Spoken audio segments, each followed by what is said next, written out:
മുള്ളൻ പന്നികൾക്ക് സ്വന്തം ശരീരം കുടഞ്ഞ് അവയുടെ മുള്ളുകൾ അടുത്തേക്ക് വരുന്ന ജീവികളുടെ ദേഹത്ത് അമ്പ് കൊള്ളിക്കുന്ന പോലെ കൊള്ളിക്കാൻ കഴിയുമോ?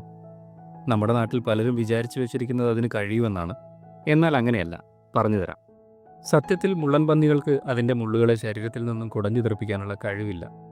ശത്രുക്കളിൽ നിന്നും ഓടി രക്ഷപ്പെടാനോ തിരിച്ചാക്രമിക്കാനോ കഴിവില്ലാത്ത സാധുജീവികളാണ് മുള്ളൻ പന്നികൾ. ഇതിനെയൊക്കെ പ്രതിരോധിക്കാനുള്ള വഴിയായി പ്രകൃതി നൽകിയതാണ് ഈ മുള്ളുകളുള്ള ശരീരം. ശത്രുക്കളിൽ നിന്നുള്ള ആക്രമണത്തെ പ്രതിരോധിക്കാൻ ശരീരത്തിലുള്ള രോമങ്ങളാണ് ഇങ്ങനെ മുള്ളുകളായി പരിണമിച്ചിട്ടുള്ളത്. മുള്ളൻ പന്നികൾ ശരിക്കും സസ്യബുക്കുകളാണ്. മരത്തിൻ്റെ പുറംതൊലി, വേരുകൾ, പഴങ്ങൾ, കൃഷിവിളകൾ, ഇലകൾ എന്നിവയൊക്കെയാണ് പ്രധാന ഭക്ഷണം. എന്നാൽ ചില അവസരങ്ങളിൽ മിനറൽ ഡെഫിഷ്യൻസി കുറയ്ക്കാൻ വേണ്ടി ചെറിയ പ്രാണികളെയും ജീവികളെയും മറ്റു ജീവികളുടെ അസ്ഥികളുമൊക്കെ കഴിക്കുന്നതായി കേട്ടിട്ടുണ്ട്.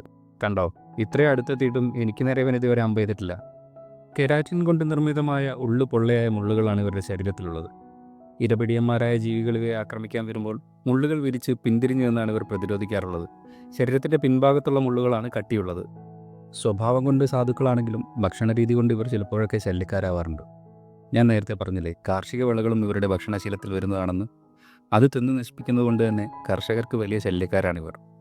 ഓടുന്ന സമയത്ത് മുള്ളുകൾ കൂട്ടി ചെറിയ ശബ്ദവും ഉണ്ടാവാറുണ്ട്. മുള്ളൻ പന്നിയെ ഇതുവരെ കണ്ടിട്ടില്ലാത്തവർക്ക് ഈ വീഡിയോ ഒന്ന് ഷെയർ ചെയ്ത് കൊടുക്കൂ.